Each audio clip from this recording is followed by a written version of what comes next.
কাটেন, এটা ইসলামে জায়েজ নাই। খবরদার, এই খাসি কিয়ামতে আপনাদেরকে আসামি বানাবে। আপনারা একটা ছাগলের লা ইকসা ফিল ইসলামে, ইসলামের মধ্যে কোনো কাশি নাই।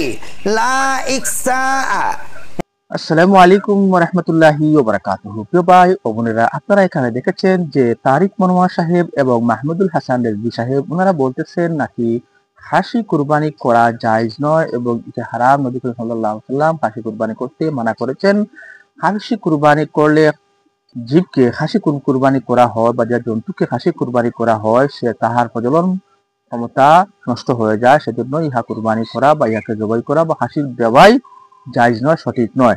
এই বিষয়ের উপর আজকে আমরা বক্তব্য শুনবো। বেশ কয়েকজন 6 জন উলামা কেরামের বক্তব্য শুনবো। এর মধ্যে উল্লেখযোগ্য রয়েছেন মাহমুদুল হাসান রেজভী সাহেব, তারিক মনোয়ার সাহেব, কাজী ইব্রাহিম সাহেব, এনায়েতুল্লাহ আব্বাসী সাহেব, মুজাফফর বিন মহসিন সাহেব, আব্দুর রাজ্জাক বিন ইউসুফ সাহেব। আসুন সবাই ওনারা কি বলতেছেন একে একে আমরা বক্তব্য শোনার চেষ্টা করি। প্রথমে আমরা মাহমুদুল হাসান রেজভী সাহেবের বক্তব্য শুনি, উনি কি বলতেছেন। ইকসা ফিল ইসলামে, ইসলামের মধ্যে কোনো কাশি নাই। লা ইকসা। এই উলামায়ে কেরামগণ আপনারা গভীরভাবে দেখেন আমি হাদিস শরীফটা কি উল্লেখ করেছি। লা ইকসা ফিল ইসলামে, ইসলামে কোনো কাশি নাই। নবীজি বলছেন ওয়ালা বুনিয়ানা কানিসাতিন, অর্থাৎ গির্জাও নাই। এটা বাইহাক্কি শরীফের হাদিস। এখন আলেমরা কোথায় যাবেন? অনেকেই বলে কাশি এবং বলদ কুরবানি দেওয়া জায়েজ। তবে আমরা রেজবিয়া দরবার শরীফ কর্তৃক যত উলামায়ে কেরাম, মাশায়েখে কেরাম আমরা রয়েছি এবং আমাদের রাহবারে হক হুজ্জাতুল ইসলাম মাইয়ুস সুন্নাহ আল্লামা গাজী আকবর আলী রেজভী শাহ হুজুর কিবলা ও কাবা, তিনি আমাদেরকে বা আপনাদেরকে বলে দিয়ে গেছেন মানুষ ও পশুকে খাসি করা হারাম। তিনি লিখিত আকারে ফতোয়া দিয়েছেন। সেই ফতোয়াগুলো তো এতক্ষণ আপনারা দেখলেন মাহমুদুল হাসান রেজভী সাহেবের বক্তব্য। উনি বলতেছেন যে খাসি কুরবানি দেওয়া জায়েজ নয়, উনি হাদিস দ্বারা প্রমাণ করার চেষ্টা করতেছেন। বন্ধুগণ, এই বিষয়টা নিয়ে আমরা এবার বক্তব্য শুনবো মুফতি তারিক মনোয়ার সাহেব। আসুন উনি কি বলতেছেন। মুফতি তারিক মনোয়ার সাহেব ওনার মুখ থেকে একটু জানার চেষ্টা করি। এটা ইসলামে জায়েজ নাই। খবরদার, এই খাসি কিয়ামতে আপনাদেরকে আসামি বানাবে। আপনারা একটা ছাগলের প্রজনন শক্তি ধ্বংস করে দিচ্ছেন। কোথায় পেয়েছেন আপনারা এটা? এটা কোন পাগলে চালু করেছে এই উপমহাদেশে? আপনার জিব্বার মজার জন্য অজস্র ছাগল আমাদের দুনিয়াতে আসা বন্ধ, ঠিক না বাটি? একটা ছাগলকে যখন আপনি খাসি করে দেন, ও কি আর প্রজনন করতে পারে? শেষ, ওর প্রজনন ক্ষমতা শেষ। তো কতগুলো ছাগল থেকে আপনি? এখানে আমরা দেখলাম যে তারিক মনোয়ার সাহেব বিষয়টা নিয়ে কিরকম বক্তব্য রাখতেছেন। উনি বলতেছেন যে একটা ছাগলের বা একটা গরুর, একটা মহিষের প্রজনন ক্ষমতা আপনি নষ্ট করে দিলেন, কিয়ামতের ময়দানে সে আল্লাহর দরবারে তার এই প্রজনন ক্ষমতা নষ্ট করার জন্য সে আল্লাহ রাব্বুল আলামিনের কাছে ফরিয়াদ করবে।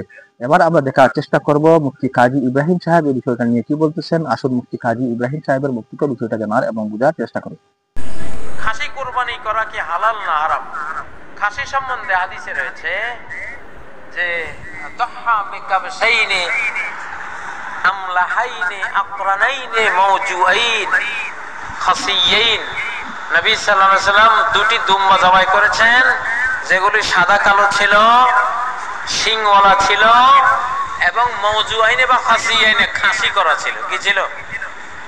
তাহলে মুহাম্মদ সাল্লাল্লাহু আলাইহি ওয়াসাল্লাম নিজে খাসি কুরবানি করেছেন। অতএব এর মধ্যে আর কোনো সন্দেহ নাই যে এটা জায়েজ। আমরা এখানে দেখলাম যে কাজী ইব্রাহিম সাহেব বলতেছেন যে নবী করিম হাদিস উদ্ধৃতি দিয়ে উনি বলতেছেন যে নবী করিম সাল্লাল্লাহু আলাইহি ওয়াসাল্লাম খাসি কুরবানি করেছেন, এতে কোনো সন্দেহ নাই, খাসি কুরবানি করতে কোনো অসুবিধা নাই। বন্ধুগণ, এবার আমরা দেখার চেষ্টা করব ডক্টর এনায়েতুল্লাহ আব্বাস সাহেব উনি বিষয়টা নিয়ে কি বলেন। আসুন আমরা এনায়েতুল্লাহ আব্বাস সাহেবের মুখ থেকে বিষয়টা জানার এবং বোঝার চেষ্টা করি।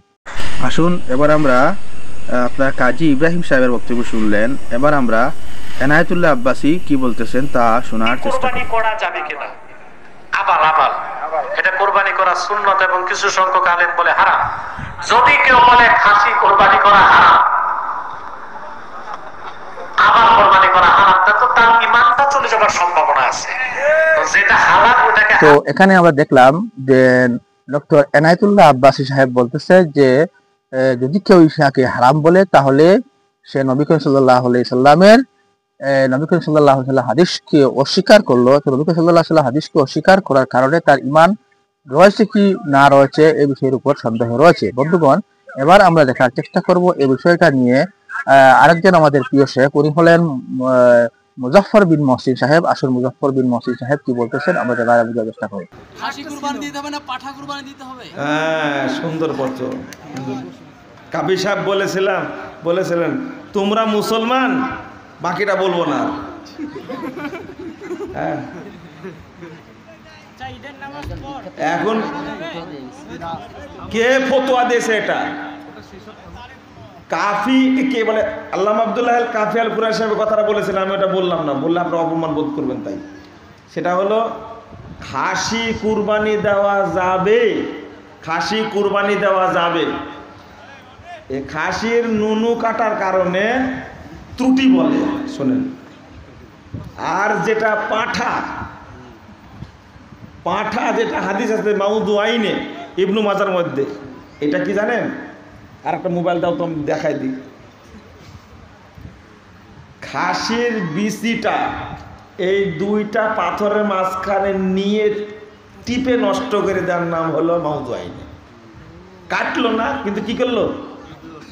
হ্যাঁ, বিচিটা কি করলো? আপনার ভাষাটা বলেন না।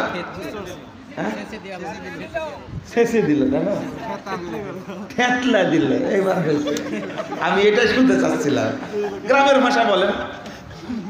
এইভাবে দিয়ে থেতলা দিল, এটা কি ত্রুটি না? এটাও তো ত্রুটি। থেতলা না দিলে বড় হতো না?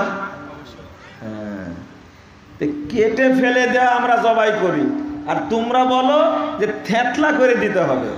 তো থেতলা করাও ত্রুটি, আর কি কাটাও ত্রুটি। কাটি বের করে দেওয়া, এটা দিলে ইবনু হাজার আসকালী রাহিমাহুল্লাহ বলছেন খাসি কুরবানি দেওয়া উত্তম। কারণ হলো পাঁঠার গন্ধে থাকা যায়। হ্যাঁ, আমার উস্তাদ গল্প করেছিল যে পাঁঠার ঘরে যে থাকতে পারবে 5 মিনিট তাকে 1000 টাকা দেওয়া হবে। সবাই বলছে রাজি।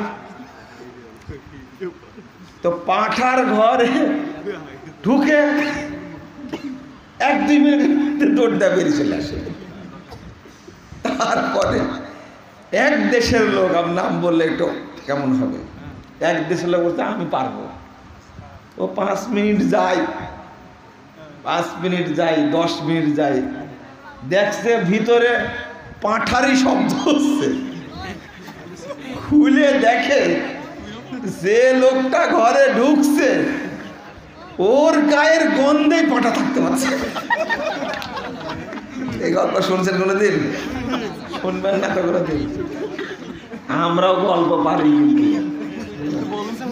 শোনেন, আচ্ছা সম্ভব শেষই করে নি যে ইবনু হাজার আসকালী, আমি কিন্তু ফতোয়ার উপরে আছি। ইবনু হাজার আসকালী মানে বলছে যে বিচি না কাটলে গন্ধ করে গোস্ত, আর ওইটা বিচিটা কেটে বের করে দিলে হৃষ্টপুষ্ট হয়।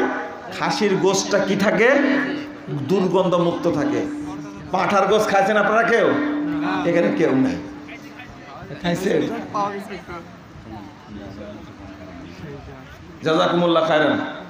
তো দোয়া পড়ে নেন না, আর কোনো কথা বলবো না। এখানে শুনলাম আমরা মুজাফফর বিন মহসিন সাহেব, উনি বলতেছেন যে খাসি বা পাঠা কুরবানি দিতে কোনো অসুবিধা নাই, এতে অসুবিধা হওয়ার কোনো কিছুই নাই। এ বিষয়ের উপর আমরা এবার বক্তব্য শুনবো আরেকজন শেখ, উনি হলেন শেখ আব্দুর রাজ্জাক বিন ইউসুফ সাহেব। আসুন উনি আব্দুর রাজ্জাক বিন ইউসুফ সাহেব কি বলেন, আসুন আমরা আব্দুর রাজ্জাক বিন ইউসুফ সাহেবের মুখ থেকেও জানার চেষ্টা করি।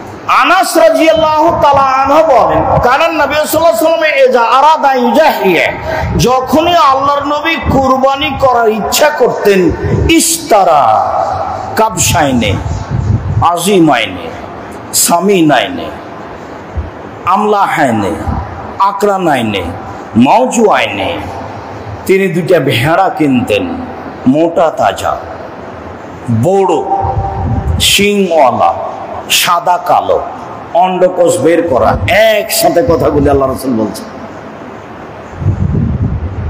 দুটা ভেড়া কিনতেন, মোটা তাজা, বড়, শিংওয়ালা, সাদা কালো, অন্ডকোষ বের করা। যারা বলছে অন্ডকোষ বের করা যাবে না বা করলে খুব, তাদেরকে কথা ফিরিয়ে নিতে হবে। আল্লাহ রাসূল নিজেই চাঁপাই নমজের ভাষাতে প্যারাই করা, অন্ডকোষ বের করা খাসি কুরবানি দিচ্ছেন, আর মানুষের মন্তব্যের 5 পয়সা দাম আছে। এরপরে যেটা জরুরি কথা সেটা হলো এই ফাযাবাহা আহাদাহুমা লে উম্মাতিন লিমান শাহাদা বিত্তাওহীদে, তিনি তার উম্মতের জন্য কুরবানি করলেন যারা লা ইলাহা ইল্লাল্লাহর সাক্ষ্য দেয়। অল আখারা যাবাহা আনহু আহলে বাইতিহি, অপরটি কুরবানি করলেন তার পক্ষ থেকে এবং তার পরিবারের পক্ষ থেকে। তো বন্ধুগণ, আমরা এখানে দেখলাম যে আব্দুর রাজ্জাক বিন ইউসুফ সাহেবও বলতেছেন যে খাসি কুরবানি দেওয়া যায়, এবং নবী করিম সাল্লাল্লাহু আলাইহি সাল্লামের পক্ষ হতে একটি হাদিসও উনি উদ্ধৃতি করলেন। বন্ধুগণ, এখানে মাহমুদুল হাসান রেজভী এবং তারিক মনোয়ার সাহেব যে কথাগুলো বলেছেন এবং তার সম্পূর্ণ উল্টা বাদবাকি 4 জন উলামায়ে কেরামের বক্তব্য আমরা শুনতে পেলাম। বন্ধুগণ, এখানে কথা হলো যে আব্দুর রাজ্জাক বিন ইউসুফ সাহেব, মুজাফফর বিন মহসিন সাহেব, ডক্টর এনায়েতুল্লাহ আব্বাসী, কাজী ইব্রাহিম সাহেব এবং যেরকম বক্তব্য রেখেছেন, বাদবাকি যে 2 জন ওনারা কেন এরকমের কথাগুলা বললেন এবং মানুষকে বিভ্রান্ত করার চেষ্টা করলেন, তা আপনারা নিশ্চয়ই বিবেচনা করবেন এবং ভিডিওর কমেন্টে এসে জানানোর চেষ্টা করবেন। বন্ধুগণ, আপনারা যদি চ্যানেলে নতুন এসে থাকেন, অনুগ্রহ করে আমাদের এই চ্যানেলটাকে সাবস্ক্রাইব করে আমাদের সঙ্গে থাকবেন, যাতে আর সুন্দর সুন্দর ভিডিও আপনাদের সম্মুখে উপস্থাপন করতে পারি। এবং এই ভিডিওটি আপনাদের বন্ধু বান্ধবীদেরকে ফেসবুক, হোয়াটসঅ্যাপ, ইনস্টাগ্রামে শেয়ার করে দেখার সুযোগ করে দিবেন। এবং আপনি এই কুরবানির ঈদে খাসি দিয়ে কুরবানি করতেছেন না খাসি ছাড়া কুরবানি করতেছেন, তাও কমেন্টে এসে জানানোর চেষ্টা করবেন। ধন্যবাদ। আসসালামু আলাইকুম ওয়া রাহমাতুল্লাহি ওয়া বারাকাতুহু।